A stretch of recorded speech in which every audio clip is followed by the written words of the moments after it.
What's going on, my man? How's it going? It's going well, going well. A lot of news coming in today. This is our first podcast. Pretty What a excited. day. Yeah, what a day to do it. I mean, to be honest. Launch day is going to be great. Yeah. We got a lot of news in the NFL, college basketball, NBA, all the good stuff. But man, I've been wanting to do this for a long time. I know you and I are just huge sports nerds when it comes to all this stuff, and there's not another person I want to do this with. Uh, I know, just to give a little introduction to us, I'm Kage Kiplinger. This is Logan Hubert, and this is the K&L Sports Huddle. This is the name of our podcast here. And we grew up in the same town, love sports. I still remember back in like 8th grade, freshman year in high school, we would keep up with the top 100 college basketball recruiting rankings. We'd be looking each day to see where everyone signed. So that's kind of the gist of what we're going through here. But yeah, Logan, I'm excited to do this with you. How are you feeling? Yeah, I'm feeling great. Yeah, this was never on my radar until you brought it up to me. And when you presented it to me that, hey, we both like sports. We've always liked sports. We've always had great conversations about it. Why not do a podcast? I'm like, I heck mean, yeah, I'm sold. Let's do this. everyone's doing a So, podcast nowadays, so why not? yeah, Why not throw our why names not? in the ring? Why not us? Yeah, I've been thinking about this for probably about a year now. Ever since probably around NBA Finals time. Since then, I've been listening to a lot of different podcasts, getting a lot of inspiration. Guys like Colin Coward and John Middlecoff, 3 and Out podcast, football, Joel Klatt for college football, and a bunch of other ones. And I'm like, you know what? I think you and I could definitely do this. We'd have at least enough passion for sports, and I'm sure we got all the notifications set on our phones for different news stuff coming from all the different channels. But yeah, I'm excited to get started. I would say first place to start would be the NFL. We had a lot of free agency news coming out, otherwise known as the the legal tampering period in the NFL. So we had a whole bunch of trades, a whole bunch of free agents signing, verbally committing, I would say, in college terms. But I would say the team that made the most noise was definitely Seattle. Coming in Friday afternoon, they traded away Geno Smith to the Las Vegas Raiders. And so Vegas finally gets their quarterback. They starting to get all the pieces together. They started with Pete Carroll and John Spytek. Is it John? I think it's John Spytek. Might be. But anyway, he's a genius in the GM role. They got, at offensive coordinator, they got Chip Kelly. Stole him from my Buckeyes. But they're getting all the pieces together. And with Tom Brady making a lot of decisions upstairs, keeping the owner out of the office there, good things are happening in Vegas. And when I first saw this trade, didn't think much of it. It wasn't the QB that I thought they'd go for. There were a lot of rumors about Aaron Rodgers, Russell Wilson, even Sam Darnold coming to Vegas. But once I really kind of looked in and thought about it, if they had gone for someone like Russell Wilson, running it back with Pete Carroll, they said they've mended fences. You can say that on, in report to reporters, but I don't know that would be the best thing for the locker room. We kind of saw how Wilson petered out towards the end of that season with Pittsburgh. It wouldn't be the best move for this restructuring of the Vegas team. And then obviously with Rodgers, he's been a bit of a tough hang in the locker room for a lot of, at least the coaching staff. So I definitely think Geno Smith's a good stable pickup for them. But Seattle continued on Sunday with sending DK Metcalf, who had requested a trade, to Pittsburgh. So Pittsburgh is planning to sign him to a 5-year, $150 million deal.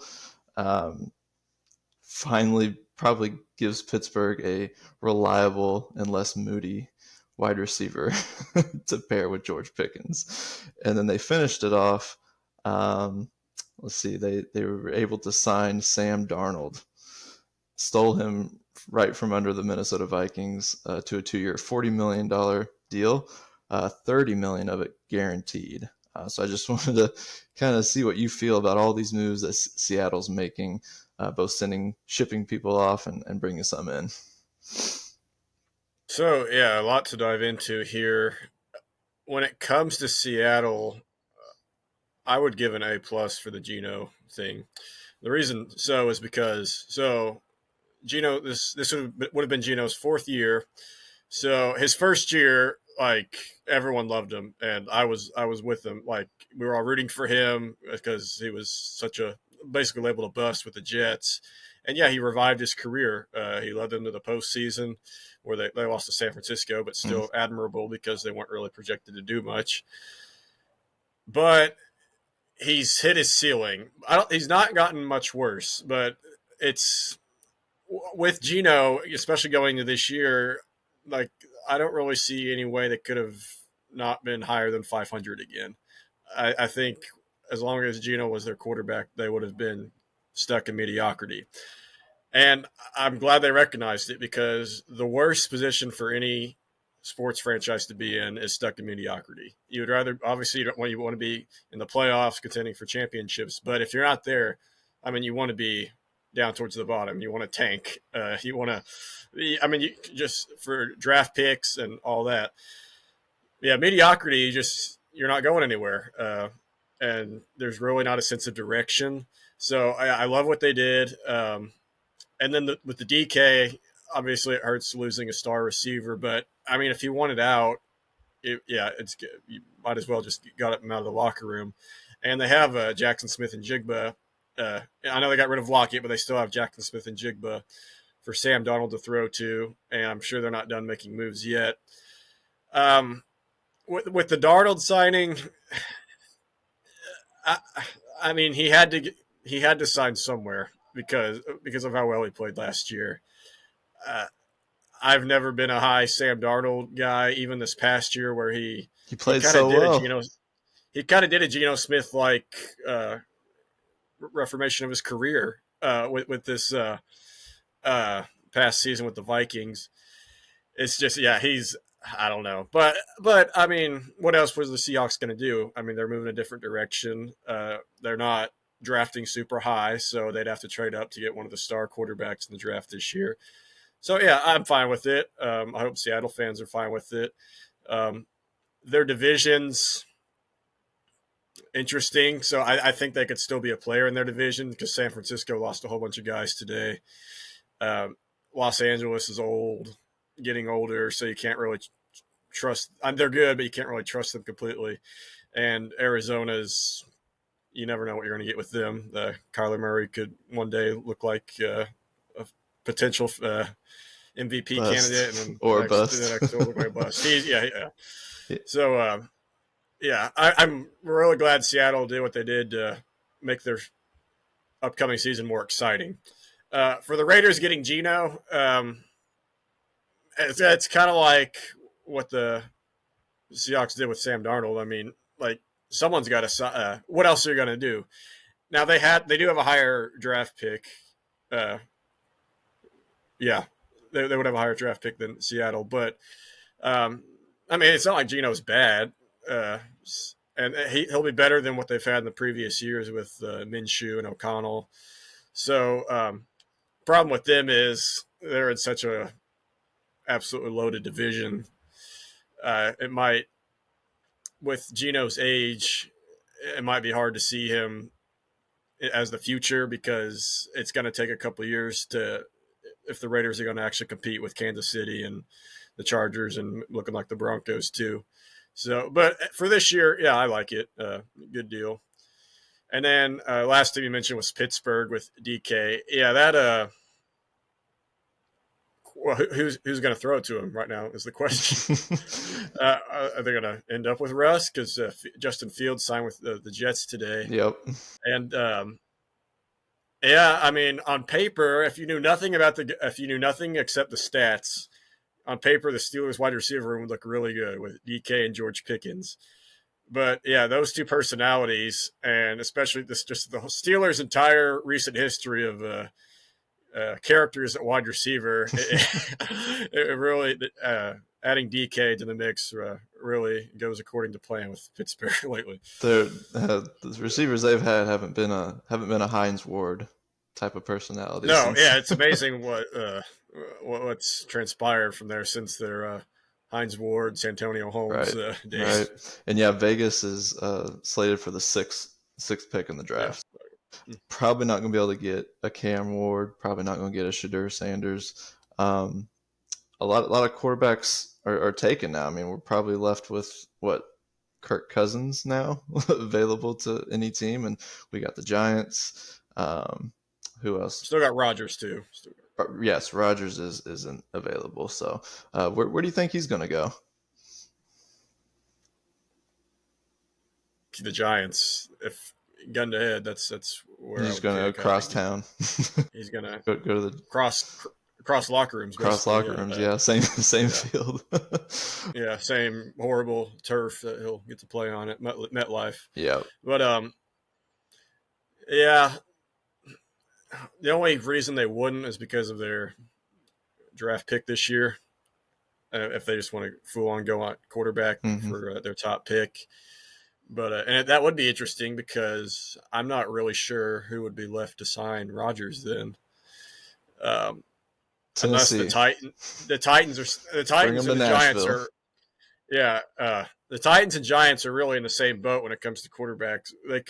You could make a case for them to sign a veteran, or you could make the case for them to draft a rookie because they're gonna, especially Tennessee, because they can get Ward or Sanders or whoever they want with that first pick. Yeah.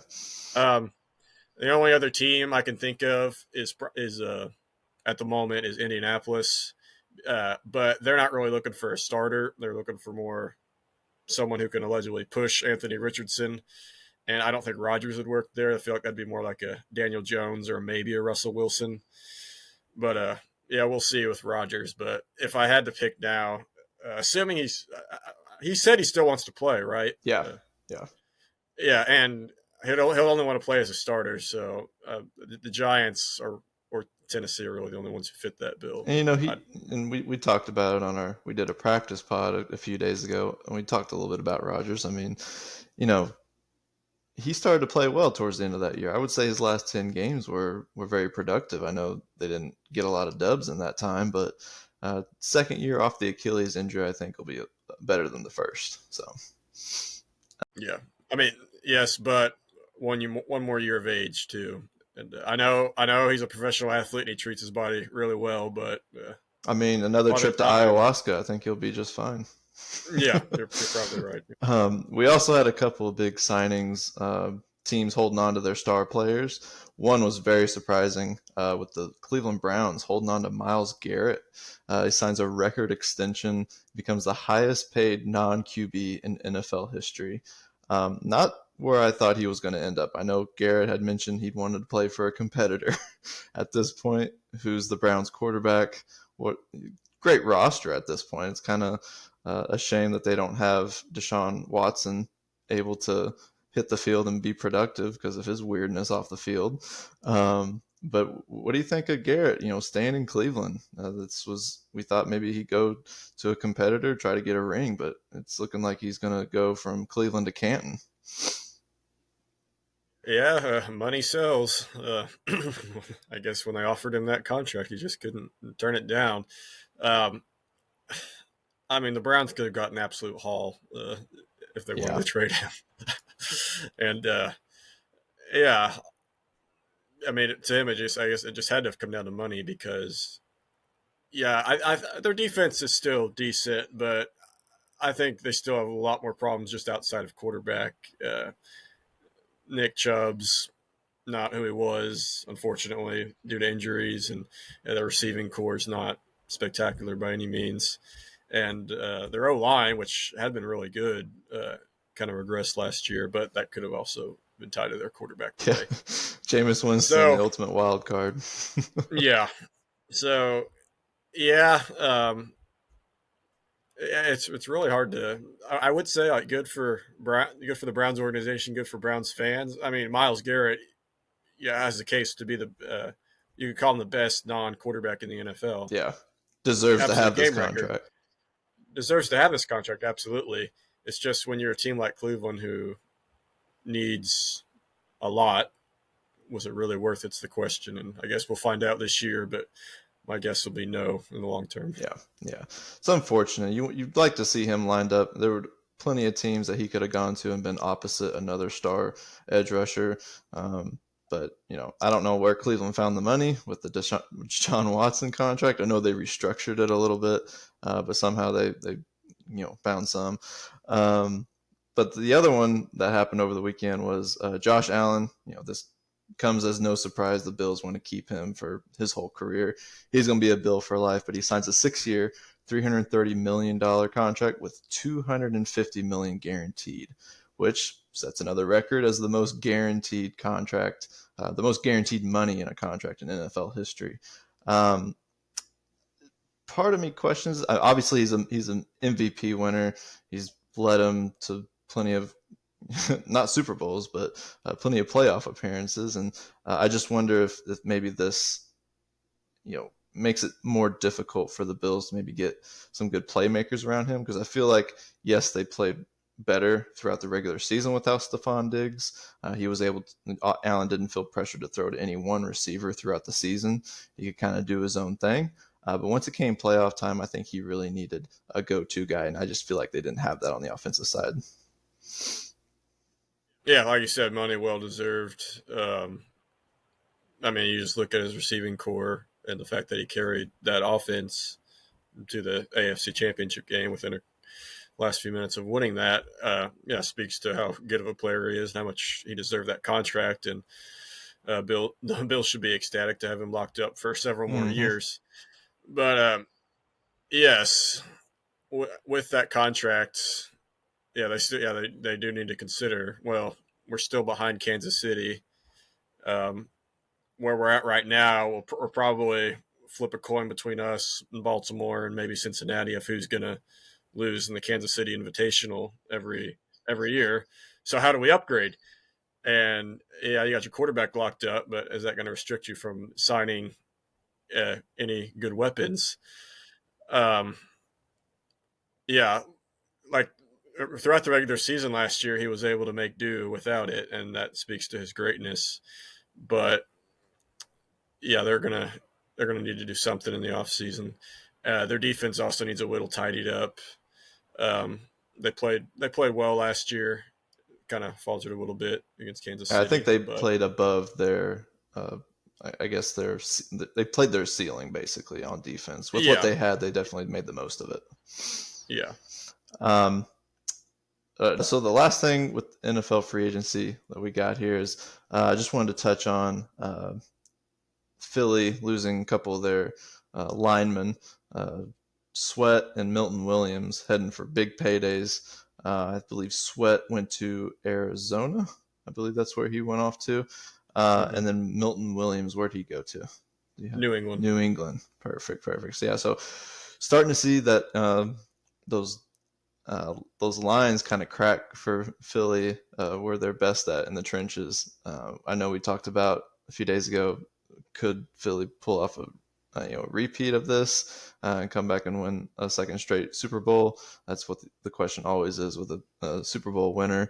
But I think this is actually a big hit to them. I know they're going to do well in the draft. They always do. They always find the talent that they need. But I feel like this is big up front where they do a lot of their damage.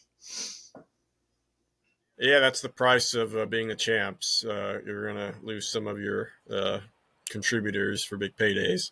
It happens to everybody. So, and I should have expected it going into the offseason that they weren't probably going to be able to retain everybody. So, if you had to just point to one thing, of one reason why Philadelphia was so dominant in that, not just the Super Bowl, the postseason, you'd say their defensive line. I made Kansas City's look like a high school team in that in the Super Bowl. So, it's going to be a big loss. But like you said, Philadelphia is one of the Howie Roseman's a great drafter. Yes. He's also really good, one of the best GMs at fleecing other teams.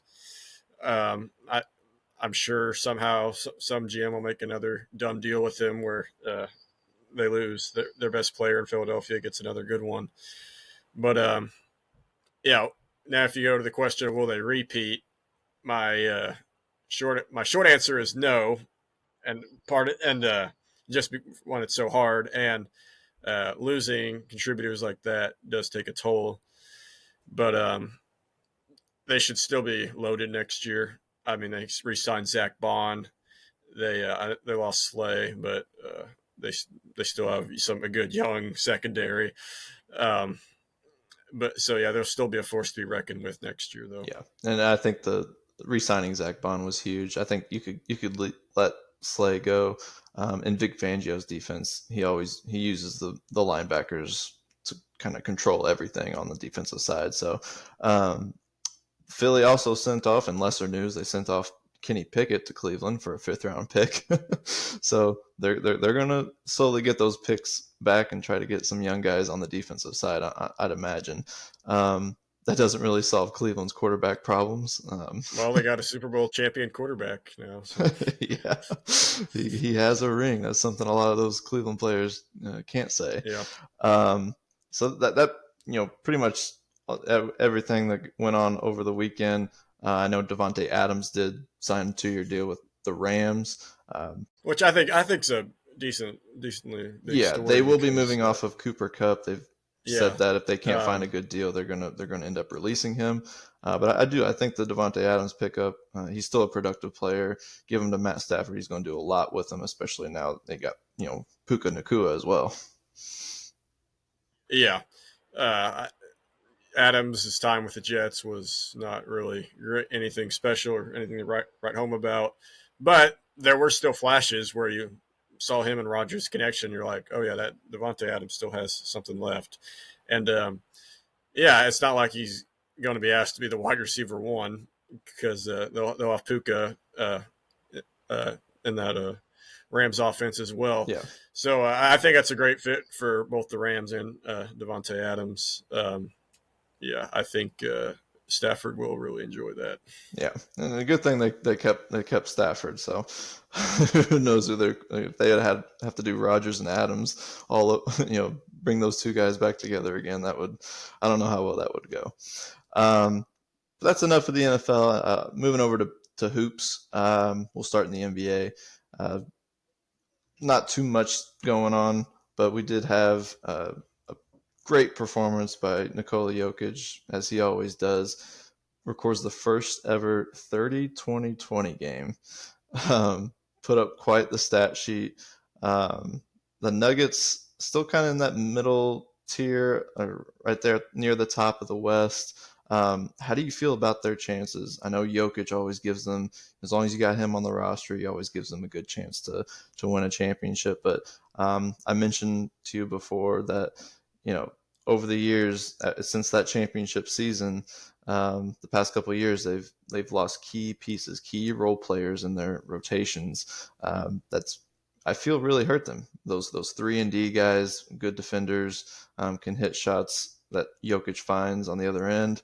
Guys like Bruce Brown after their championship season, then after last season they lost KCP, Kentavious Caldwell-Pope, two very key role players in that rotation. I feel like they're a lot leaner depth-wise. Just want to get your thoughts, maybe what their chances are in terms of NBA title hopes in the West. So first off, on that stat line, I actually was a little bit surprised that I was the first in history, because I thought some of those fraudulent Wilt Chamberlain stats that you see memes of were actually serious. But yeah, that's Jokic right there. I mean, I'm not. If you told me who the first would be in history this coming into this year, they'd be the easy guess. And he's playing once again like an MVP contender. He probably is not going to win it. His game against OKC recently didn't go too well, and for his MVP case, mostly because Shai Gilgeous-Alexander outperformed him, and that was on national TV. So that's going to weigh just a little bit more than other games. But yeah, as long as you have Jokic, you're going to be in the mix. I mean, he's a one-man wrecking crew. Every defense has to solely focus on him. Like their whole defensive game plan revolves around him. Yeah, And it's really all going to come down to if Jamal Murray can play like an all-star, which he's never been he's an never all-star in been. his career. He always turns it up Uh, come playoff time, but always, he's not yeah, much of a regular season guy. I think what I've seen in past seasons, he really just plays himself into shape during the regular season, so he's ready for the playoffs by the time they come around. yeah. Aaron Gordon has been playing a lot better here recently, and that is huge. He's a threat around the rim. He can shoot. He can shoot the three. So yeah, their depth of role players is definitely a lot less, like you said. But I, I still, if I had to take them or OKC in a 7-game series right now, I would have to really think on it. People might go ahead and jump on OKC, but I mean the Nuggets have the veteran presence of, hey, we've done this before. OKC doesn't. Um, yeah, I could see the Nuggets winning that series in 7 games. So I'm not ruling them out yet. Right. Yeah, and OKC is a young team, and you see moments where Shea has to really just carry that team. A bunch of young stars. I mean, I saw a stat that their average age is only a year older than the Auburn Tigers college team. So if that tells you anything. Yeah. Um, Mm-hmm. and on Saturday we had a big game, a big historical rivalry game between the Celtics and Lakers. The Celtics ended up pulling away in that game, but a bigger story out of that was LeBron injuring his groin. He's reported to be out 1 to 2 weeks, but they'll play it day by day. I think in the long run, this isn't huge, but it just kind of brings me back to LeBron's history in this league. I mean, he's never had a serious injury. He's always kept his body very well conditioned, and has these great nutrition habits and workout habits that have kept him in the league, to age 40, right? And in the long term, I don't think this is a huge deal.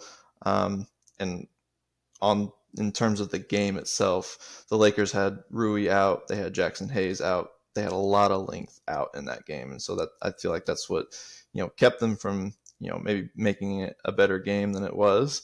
Celtics are a great roster.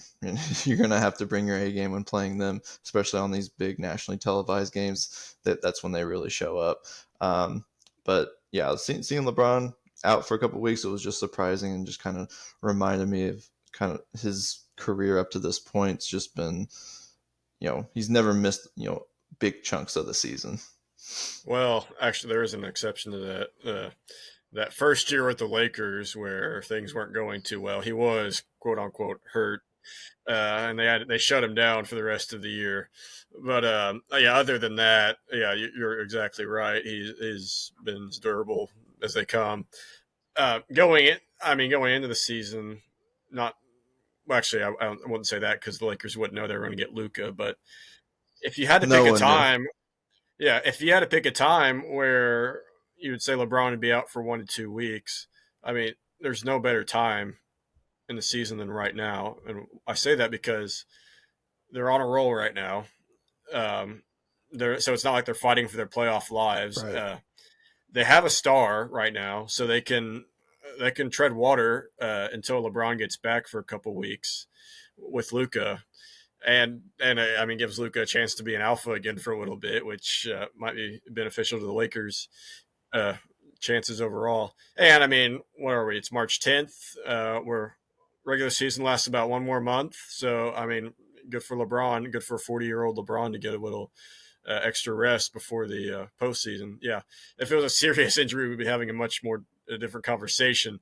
But with just a 1 to 2 week groin injury, I think Lakers dodged a bullet, and it might be beneficial to them. But yeah, as for the game, yeah, going into it, Lakers uh, were were on fire. I mean, I forget how long their win streak was going into that game, but they were due for a loss. And without they were missing Jackson Hayes, which is huge because he's their five. Yeah. Uh, uh, um, and yeah, the Celtics roster is just loaded from the bench to the best their best players in Tatum and Brown. So not a bad loss by any means to the Lakers and the expected outcome. And I like what you said about, this could be a good opportunity for Luka. He's when he first got to LA, he was kind of passing up a lot of his shots in those first few games that he had with them. He's seen him kind of grow into the role now, along with LeBron, and I think that whole quarterback and receiver duo between Luka and LeBron is going to work really well come playoff time, and there's a real chance. What I'm really hoping for is a Lakers Celtics finals. If we could get that historic rivalry series back to the NBA Finals, that would be huge for the league. I think that would do well in terms of ratings, and it would get LeBron another shot at another title, which always drives up the popularity of the sport. A lot of people would love it. A lot of people would hate it, but all that hatred would go towards the ratings. Exactly. It's like the Chiefs going to the Super Bowl. It's exactly like the Chiefs going to the Super Bowl, and Chiefs versus Eagles, because no one really outside of Philly really is a huge Eagles fan. But yeah, that would be a good title game. Celtics would be defending champions, and right. Yeah, it's a rivalry that's really stood the test of time. It started in the '60s with Wilt and Bill, and then continued in the '80s with Larry and Magic, and we even got Kobe.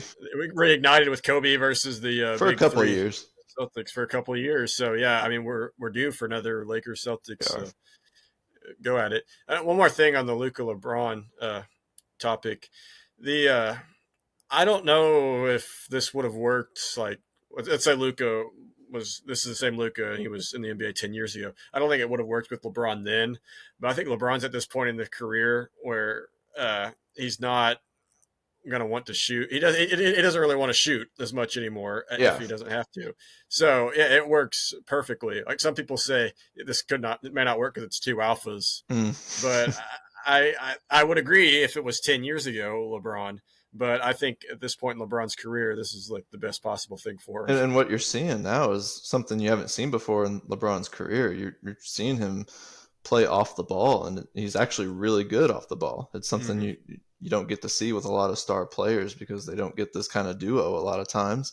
And his three-point shooting has gotten a lot better late into his career. He's definitely worked on that as he's gotten older. And it's been working. I think it's going to work, and it should be really fun to watch come playoff time. Did want to look at some of the nationally televised games coming up this week. 5 big ones that I'm looking at are Bucks and Pacers. That'll be, I believe, tomorrow night.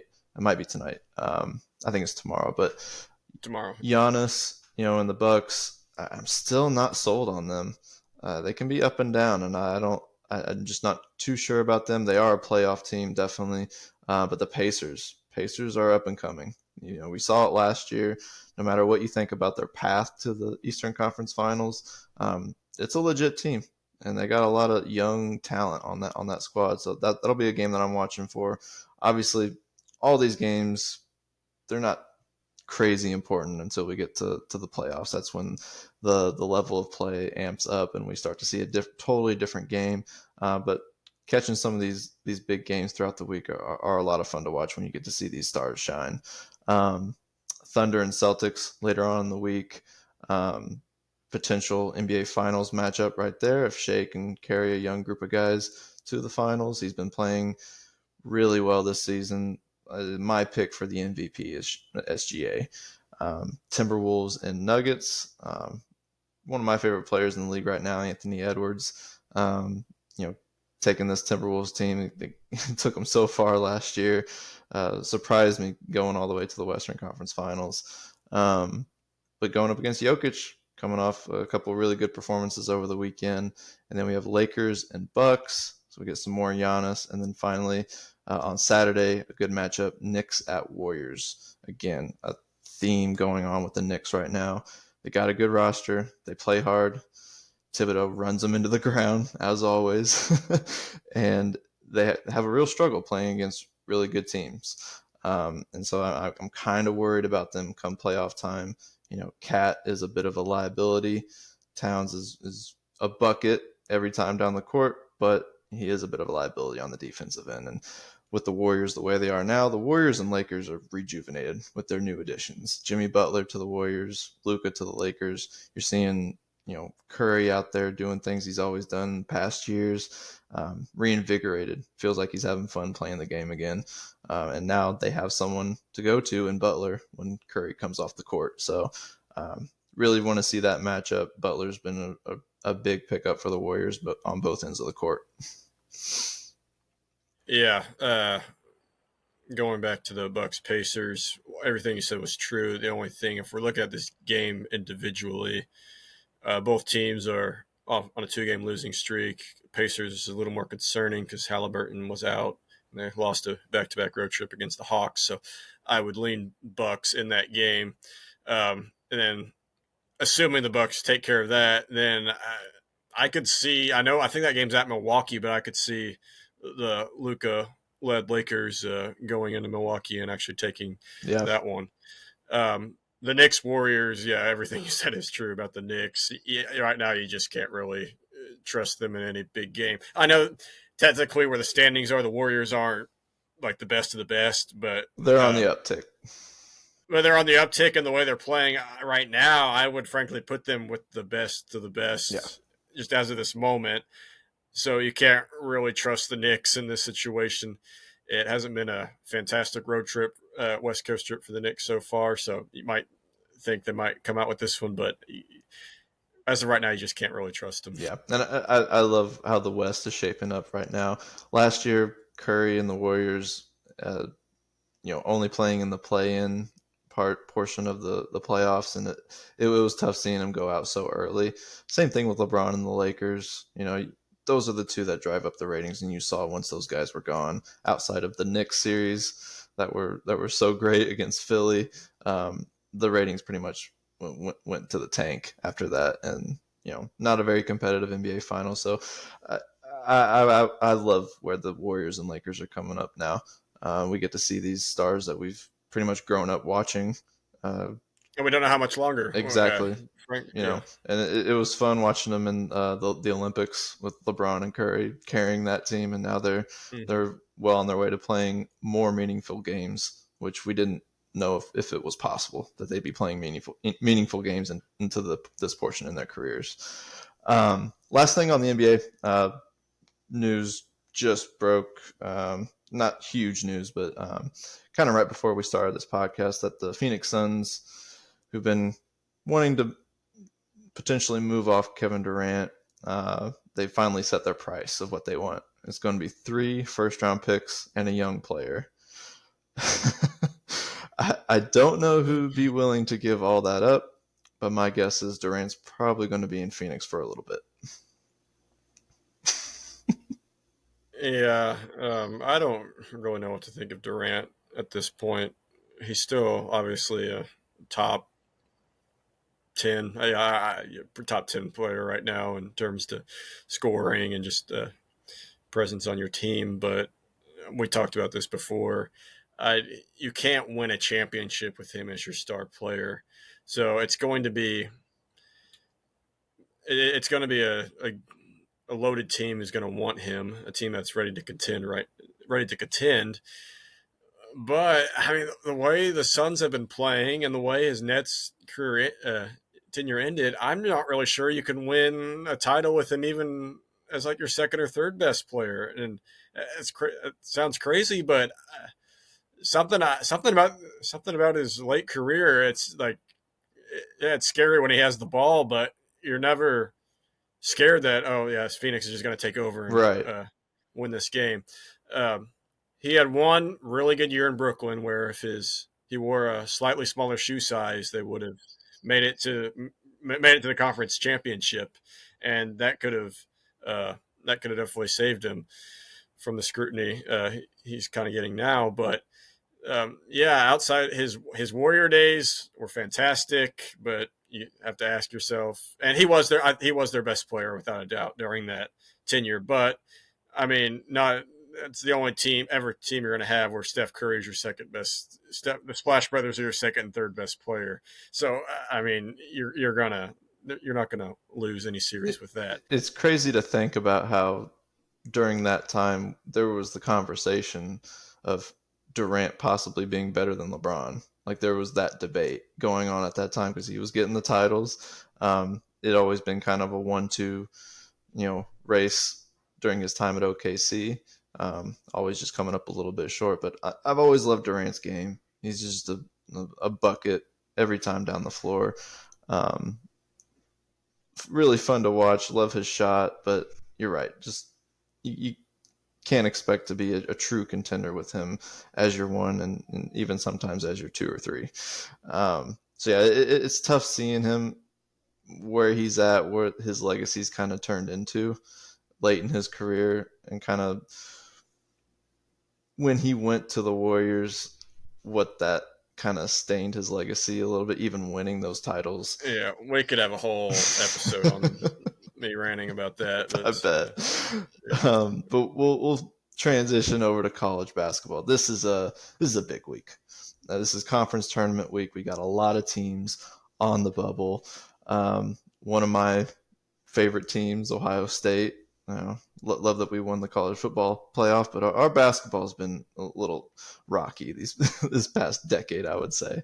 But just to recap some of the important games that happened over the weekend, great finish at Auburn with Mark Sears with the go-ahead bucket to win the game in overtime. Those two matchups have been so good. The SEC has been so much fun to watch, and I'm glad the road team won both of those matchups too. Yeah, that made it a lot better. Yeah. Now the conversation turns to Auburn's lost a couple. That the loss to Texas A&M was huge. I mean that was kind of a shock, but not too big of a shock because it is the SEC. You never know what's going to happen in that conference. But Duke moves into number 1, I believe, in the poll, and what that does in terms of Auburn's chances at the overall number 1 seed is yet to be seen. We'll see what happens when Selection Sunday comes around the corner.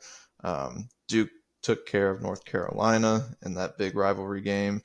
Looks like Houston took down Baylor. So Houston's pretty well set in that top 4. They're going to get a 1 seed. But yeah. I would say unless they just get humiliated for some reason in their opening game of conference tourney, I'd say Houston's safely a 1 seed.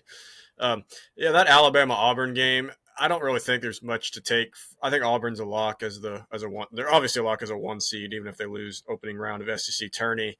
Yeah, if they're still vying for that number 1 overall seed, it might be important. But if they're not, they'll still be the number 2 overall seed. And to be honest, it's really not that big of a difference. I don't know where their locations are in the brackets. That might play a little into it. Duke might, because Durham and Auburn aren't too terribly far away, but I would say it wouldn't be too big of a issue. But huge win for Alabama because they're still vying for that 4th 1 seed. I would say right now that is going to be between Alabama, Florida, maybe Tennessee. I don't think St. John's. I think St. John's is a lock as a 2, no matter what happens. But I could see if the SEC falters in the tourney, if those top dogs falter, I could see Michigan State moving up to the last 1 seed, which is very possible. If they assuming they win the Big Ten tournament and the way they've been playing, they should definitely be the favorites. But it's going to be tight for that last spot. Other big games, like you said, the Ohio State-Indiana game was big for the bubble, as was Oklahoma-Texas. Oklahoma came in on top of that one. Is that one of the best rivalries in the Big Ten basketball landscape? Because I've been watching that game over the past decade, and it always delivers. Ohio State and Indiana. Yeah. Let's see. Ohio State peaked here recently. I would say that they peaked late 2000s. That was kind of when Indiana was on the decline. Yeah. And then since 2012-ish, they've kind of leveled out.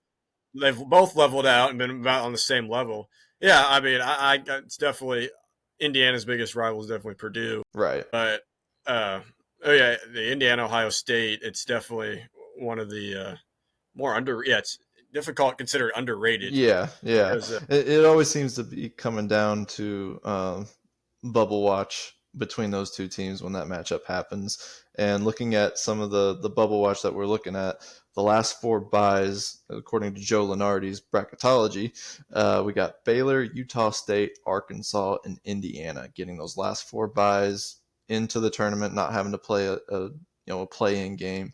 Last 4 in that would play in those play-in games would be San Diego State, Ohio State, Oklahoma, and Xavier. So he still has Ohio State barely making the tournament even after that loss. Now they're 17-14.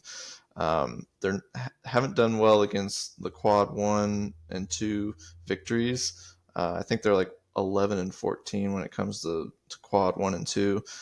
So it's not a great resume. I'm wondering how they're staying in this. A couple of great wins for sure. The Kentucky win was a really nice that one. Was cool. And then at Mackey Arena, that was another big one. I mean, that's what's helping them by far.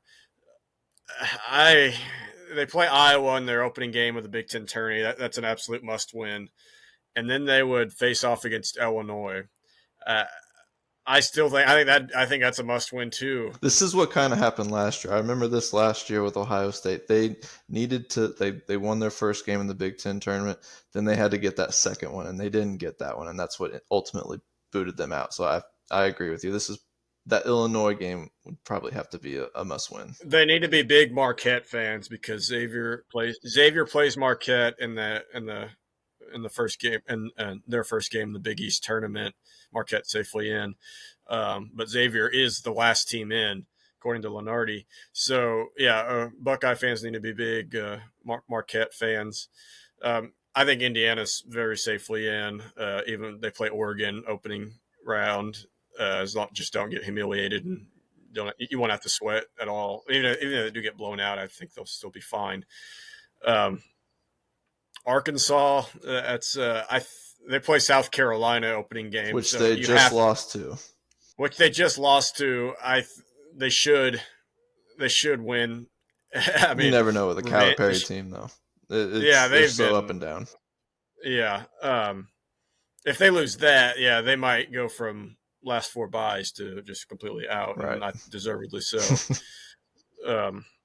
But yeah, conference tournament week's huge. We got 2 championships going on right now. I believe the Atlantic Sun and the Southland or Southern Conference. I forget which. I think it's Southern now. Yeah. Southern. Okay. Yeah. So yeah, and then let's see. We got the West Coast tomorrow. That's always a big one because it's pretty often Gonzaga St. Mary's for that. That's almost starting to feel bad for the other schools in that conference. Yeah, and we're recording this on Monday. Yesterday on Sunday, I watched Drake and Bradley play on CBS. Mm-hmm. It was a great game. I think these smaller conferences, they don't get the viewership that the SEC and Big Ten will, but these smaller conference championship games are they're more intense because these are do or die. You're not going to get at large bids from these conferences. You either have to win your conference or you're playing next year. Yeah. Now I will say the Missouri Valley, in my opinion, of the last few years has been by far the best small conference in the country. But you're absolutely right. Who was Lipscomb was playing the other day. That was a fun game to watch. SIU, Edwardsville, and Southeast Missouri State. I watched that. I mean, they're fun. Yeah, they're fun title games to watch. Yeah, great. Yeah, like you said, they have everything to play for. I mean, it's school history. Their basketball legacy with how limited it is because they're not going to be pro players or anything. Right. But yeah, to go down in school history, that's huge. But yeah, I'm excited for this week. Definitely I don't know which conference tournament I'm most interested in because the easy answer is the SEC, but I'm not sure how seriously some of the top teams are going to take it because I don't know if they need to take it that seriously. I think the most interesting conference tournament going in to this week is definitely the ACC because we're at this point where are they only going to get maybe 3 bids to the tournament? Yeah, we haven't even talked about North Carolina yet. Yeah, they're a first 4 out. North Carolina not in the tournament at this point. Yeah, they are 1-11 in quad 1 wins. They will play the winner of Notre Dame and Pittsburgh on Wednesday, and obviously that's a must-win. Now they have been beating up on all the bad to mediocre teams in the ACC, so good for them for not obtaining a bad loss. But I mean, at some point you got to beat somebody good, and that's kind of how Indiana was. Indiana, if you look at their resume, they have 0 bad losses. When it comes to the quality of teams they've played, now they got blown out by a couple good teams, but Well, all you got to do is they just, they finally they finally got a huge win at Michigan State, yeah, and from there, that's like to me, that's, unless they crashed and burned, that solidified them as a tourney team because they proved they could beat someone yeah. good. All you have to do, North Carolina hasn't done that yet. all you have to do is say that you'll start making Mike Woodson. Tell him Yeah, he's not going to be the coach next year, and all of a sudden the IU comes back with a passion. yeah. North Carolina should have done that with Hubert Davis instead of giving him an extension. But yeah, they and then in that next game, if assuming they beat Notre Dame or Pittsburgh, they'll get Wake Forest, which they're not. Yeah, they're next 4 out. Yeah, So so even that's that's my next question for you is who out of the next 4 out has the best chance to make the tournament? We have Nebraska. And this is based off Joe Lenardi's Yes, list, yes, in case anyone was wondering. Not Nebraska, because if Nebraska's not even playing in the Big Ten tournament, which is humiliating considering where they were just a few weeks ago. And some brackets they're like a projected 8 or 9 seed, yeah, and now they're not even playing in their conference tournament because they lost to Iowa at home on Sunday, which is a horrible loss.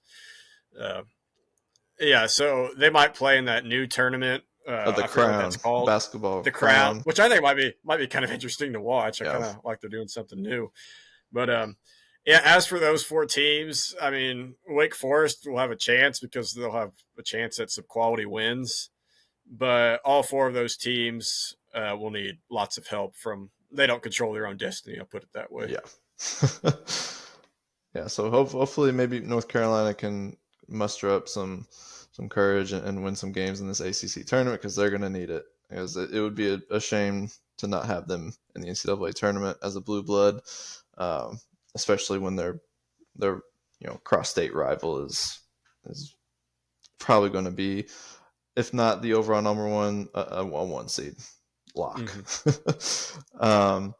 So the last thing I wanted to get to with college basketball is there's been recent news about tournament expansion.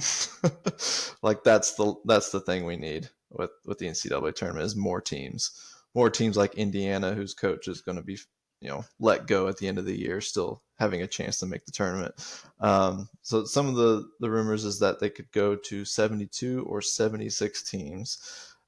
This is probably not happening real soon, probably not even next year or the next couple of years, but they're at least having the talks. I just want to ask, like, does this do anything to bring more value to the tournament, and does it hurt the regular season that we have more teams getting in, and it kind of diminishes what's already, you can lose 10 games and still make the tournament. I still find it very enjoyable to watch college basketball games throughout the year. The environments are still intense. I think we still get really good games. Obviously, with the bubble watch and all these other teams still in the hunt, it makes it very intriguing coming into this week still. But I mean, what's the point? So I don't like the 16 seeds playing each other. Um, I think if they're still going to have those first 4 games, I think it should be the last 8 teams in the tourney. They should absolutely not expand the tourney into more teams. I do understand the argument that more basketball is fun to watch. I love watching college basketball, especially in March. But I mean, let's be honest. You don't really make it a priority in your day to watch those Tuesday night, Wednesday night first 4 games. Unless you're I someone like mean, us. unless you're someone like us, maybe even me, I'm like watching it. Like I remember that Virginia Colorado State game last year. I mean, obviously Virginia put up a historically bad offensive performance, but just watching this, I'm like, how can anyone think we need to expand this tourney whenever teams like this are getting in? there, there have been some historic runs from teams that played in that those first 4 games. I think VCU back in 2011 was in that first 4, and they made it to the Final Four, and UCLA too in that COVID year. But it's not, and it's not enticing at all to add more teams that struggled in conference play that you turn on the TV in February and see them down 20 to whoever and say like, oh yeah, they're still in the run for the tourney, even though they've been losing all these games because they got a couple okay wins back in December. Yeah. I mean, Thursday and Friday the tourney are like the greatest 2 days in sports. You can make It the was case my for. favorite. It still is my favorite.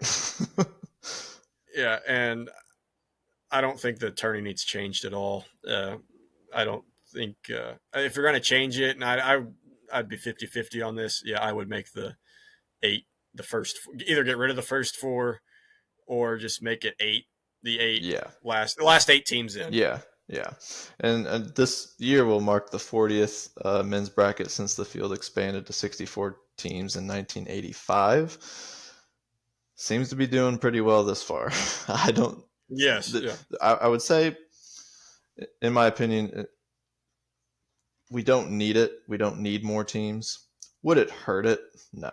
I mean, it would be more basketball. It'd still be great environments. Teams, do or die. It still has that. I do think it would be, but what you said a little bit ago about how do damage to the regular season, I do think it would a little bit, because Or do you think we've got so many teams now at 68 that adding a few extra wouldn't do too much damage?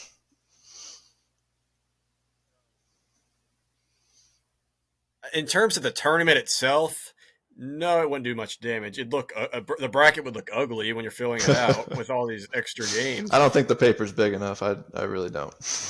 Yeah, because with the 64, and then you can just put the first 4 at the top, and that works out well with more teams that might look ugly. Yeah, but yeah, like you said, the regular season, yeah, you're gonna. I don't know if teams are gonna care as much. I mean, they'll still care, but they'll know they got much more wiggle room to get in the tourney. And there's always the worry that it'll become more and more like the NBA, and you'll see guys taking nights off. That would be the worst thing for the game. And I think the college game should be as far away from the NBA and those kind of optics as possible. Yeah. Yeah. Well, it should be a really fun week for college basketball fans. I know I'm excited. It's going to be games all week long, and Selection Sunday is one of my favorite days of the year. I sit down, I watch as I await Ohio State's eventual snub from the tournament, as always, but we'll see this year. Last couple of things I want to finish off with. We had a really great PGA Tour event last weekend. This is really around the time in the PGA Tour golf schedule where things start to heat up. You start to see a lot of the top players coming out to these events as we get closer to the Masters and the rest of the majors throughout the year. We're on the Florida swing, so this is the second leg of that, which was the Arnold Palmer Invitational. And if you were watching that final round, really interesting as Colin Morikawa had the lead going into the 16th hole at Bay Hill when Russell Henley was able to hit a chip shot from I believe it was the first cut or right up against the rough on the first cut, and made a chip shot eagle on the 16th to put him ahead, jumped him 2 strokes, put him a stroke over Morikawa, and the eventual champion of the Arnold Palmer Invitational is Russell Henley. Not a huge name on the tour, but it was his biggest. He's been around though. It's his biggest win he's had on the tour, and for Morikawa, who's had a ton of success, winning a couple. He's already halfway to a Grand Slam. I'm a big fan of Morikawa.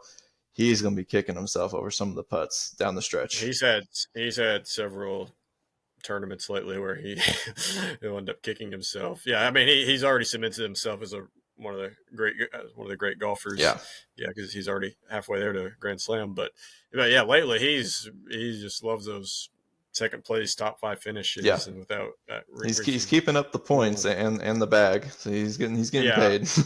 yeah, he was. Yeah, he had I believe at one point he had a 3-shot lead Yes.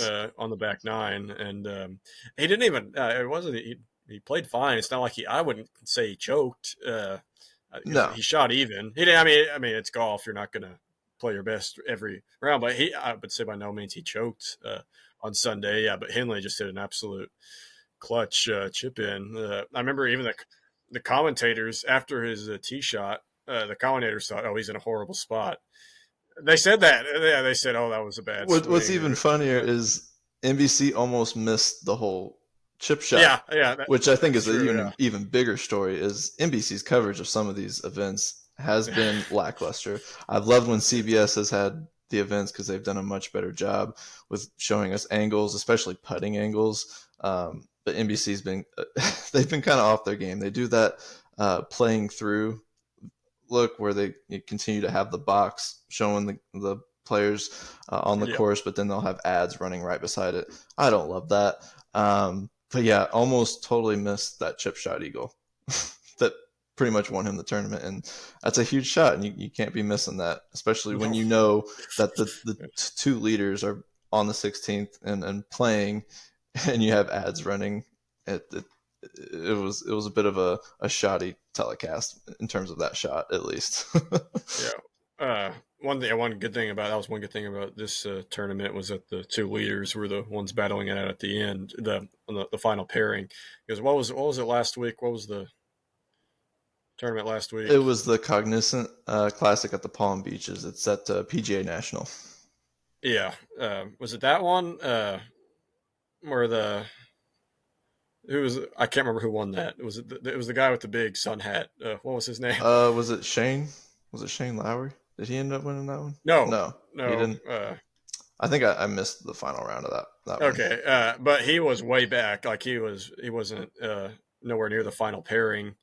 Now it was cool. It was cool that so many people were like so many golfers were within one or two strokes of each other going in. Yeah, But it was a pretty boring finish because yeah, the guy who won, we knew he won pretty early on, and we just had to watch the final group yeah, go yeah. You through. you love it when it It, comes down to the wire, which would have been nice to see a playoff, but maybe next week this upcoming week is a huge one. It's usually the best field every year in terms of PGA Tour players. We have the Players Championship at TPC Sawgrass with that iconic island green. I believe it's the 17th. I believe. yeah, Yeah, and so big story coming into this is we've got a star-studded grouping coming in on Thursday and Friday with Scotty Scheffler, Xander Schauffele, and Rory McIlroy in a group together, which will put the world number 1, 2, and 3 ranked golfers put together in a tee off there. It's going to be a lot of fun watching those guys play. Scotty Scheffler going for his third straight Players Championship at TPC. yeah. I'm looking forward to it. I'm glad this is going to be going on with March Madness because it's Yeah. it's sports I'm glad fans it's this paradise. weekend, not next weekend while there's the tournament games going on. Yeah, um, yeah. Scheffler. I mean, Scheffler wasn't full on Scheffler in this and on Sunday, Which you but I can't mean he expect was him to recreate no, no, last year. no, no, no, no. But him and McElroy were both still playing deep into Sunday, so I mean they're still very much in their A game. And Schauffele, I mean, two-time major winner last year. I mean, you. I mean, literally 1, 2, 3. You can't ask for a Yeah, better and pairing. Schauffele Xander's coming off of an injury, so it'll be interesting to see. He did play last week, but maybe a little bit better coming off being able to be out there again and playing Mhm. well. The other good grouping that I'm seeing is Justin Thomas, Matsuyama, and Ludwig Aberg, or Oberg, I guess it's pronounced. Oberg has become kind of the big man on campus right now. He is a star in the making. I've seen him play a lot of these weeks along the PGA Tour, especially the West Coast swing. He did some really good Mhm. things out west. So should be interesting to see this as we get closer to the major tournaments. And this is really unofficial fifth major. The Players is it's the biggest pot, the biggest purse. So all the top players are coming out here, and it always delivers, and they take it seriously. and they take it seriously. Yeah. Yeah. So the only thing that we're missing is some live golfers, but that's a discussion for another time. I know we can go hours talking about live. We could say, yeah, we can maybe save that discussion more Masters. come Masters time when yeah. a few of them make their lovely return to the the actual golf. Yeah. So that great week for sports. We got free agency signings. We've got the Players Championship. Still got some MLB spring training going on as we get closer to the regular season. One thing of note to talk about with baseball's news came in today. Hate this, but don't feel too sorry for Yankees fans considering all the success they've had. But after last season's, blunder in what was it, Game 5 of the World Series when they could have pushed it to 6, it's not getting much better for Yankees fans. As their ace Garrett Cole is to have Tommy John surgery and miss the 2025 season altogether, which is just par for the course when it comes to MLB pitchers. Yeah, that's a major ouch for the Yankees. I mean, their offseason hasn't really been great either. I mean, you look at the Dodgers, who've just been loading up it despite even after winning the World Series. So yeah, Unfair. yeah, but yeah, it's the Yankees, so I don't feel too sorry Yeah. for their fan base. But I mean, but you hate you still want to, but you want to see the Yes. stars, the best players play, and yeah, Cole's a big It's loss. a big blow because I mean that's a guy that's out there every 5 games, every 6 games or so, and he was almost a automatic win when you put him out on the mound. One of the top 5 pitchers, I believe, in the league right now, and it makes me question at this point. We've seen the surgery have to be done on so many pitchers over the years that at this point, should we be thinking about doing this surgery as a preventative measure for a lot of pitchers? Just I've heard so many stories that like the arm is so much better afterwards, and there isn't a lot of risk in the surgery as well. So why wouldn't we just draft players, get them into surgery, and be ready to go for the rest of their careers? Yeah, it would be interesting to take a survey on with pitchers if they want to do that or not. I would say a majority of them would say no, but I mean, I get the logic. Because at some point it's going to have to happen with the way that Yeah, MLB pitchers have to contort their arms. yeah, It's inevitable. yeah. So tough news for the Yankees. Love seeing him pitch because he's so good on the mound. His two seamer has so much movement. It's a lot of fun to watch, especially as a baseball being my first love, and being a catcher myself. I would love to catch him. But that pretty much wraps it up. We got to a lot today. I'm glad we were able to fit it in relatively an hour. So I mean, first one down. Can't get any worse than this, right? No, yeah, this was fun. Like I said at the beginning, what a day to do this because free agency tampering and conference tournaments in I full felt like I swing. I mean, picked the this right day. yeah, you really did. Yeah, you told me this day a month ago, and I just went, okay. But as the day got closer, I looked at the calendar. I'm like, oh my gosh, this is incredible. Yeah. It's a great day to start. We were able to get a lot of content out today with this podcast, and hopefully we'll have 5 people listen to this. I mean, have you ever listened to the first podcast of a series? I've always, I mean, I don't know that I've ever listened to the first podcast unless, I mean, I would imagine friends and family would be the first ones to listen, but I've never heard anyone. I've never heard anyone doing that. I mean, you might say it's like watching the first episode of a show or a movie. yeah, you kind of just No, skip that's the nowhere close. But yeah, it was a lot of fun. So excited to continue doing this. I know come football season, we're going to be doing 2 a week. Right now, expect us to have recording podcast every Monday, and everyone should be able to listen to it on their morning commutes on Tuesday morning. That is correct. Yeah. Thank you all for listening, and Yeah, hopefully weren't too bad, and we'll see you next week. Again, can't get any It worse only than get better this. from here. Yeah, Yeah, it yeah, only get better from yeah. here. If you're listening to this, thank you. But hopefully, a few months from now, we'll have gotten into a groove of things here, and maybe I'll learn how to, play some clips of certain highlights. That'd be really cool to have on here too. But that's it for the K&L Sports Huddle, and we'll see you next time.